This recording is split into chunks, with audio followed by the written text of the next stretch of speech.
AITAH for reclaiming my throne after being exiled? To truly understand my path, you have to look at the lineage of giants I belong to. It starts with Shaka Zulu, the Zulu king who completely revolutionized warfare and built a massive empire through sheer will.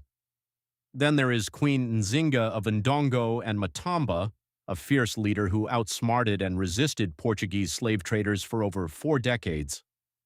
My story, the story of Sundiata Keita, is one of ultimate resilience. I was born into the Mandinka tribe of the Mali Empire, but I was the ultimate underdog. I was born unable to walk, and for years I was the target of cruel jokes in my father's court. When my father passed away, my half-brother and his mother seized power and forced me and my mother into exile. We wandered through different kingdoms for years, but those years were my preparation. I grew strong, learned the art of war, and gained the respect of foreign kings. My foundation allowed my descendant, Mansa Musa, to become the richest man in all of human history, spreading gold and culture across the globe. This same spirit of defiance was seen in Asantewaa, the Queen Mother who led the Ashanti rebellion against British colonial rule. It lived in Ovanramwen Nogbaisi, the last Oba of Benin who resisted the British assault on his city until the very end.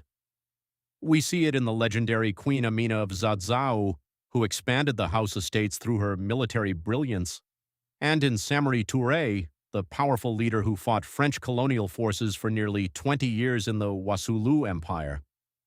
Our history stretches back to Taharka, the warrior pharaoh who ruled both Nubia and Egypt during a time of great conflict, and Makeba, the Queen of Sheba, whose wisdom and diplomacy influenced entire civilizations.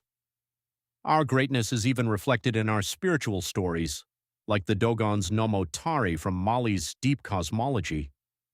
This courage was found in King Bahanzin of Dahomey, who resisted French forces until he was the last independent king standing, and Bai Beret, who led a fierce rebellion against British taxation in Sierra Leone.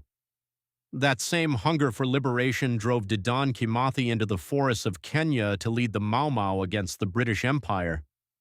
It was the driving force for Miriam Makeba, Mama Africa, who used her music and activism to fight against the horrors of apartheid. And it burned brightly in Thomas Sankara, the revolutionary Mossi leader who sought to transform Burkina Faso into a self-sufficient nation. I eventually returned to my homeland when a sorcerer king named Sumaro Kante had plunged it into darkness. I stood up, gathered my allies, and destroyed his forces at the Battle of Kirina to reclaim my throne and found the Mali Empire. I saved my people, but some modern critics say I was just another man seeking power through violence. Am I the jerk for taking back what was stolen from me? Was I a savior or just a conqueror? Let me know your thoughts in the comments and make sure to follow for more deep dives into the legends who built our world.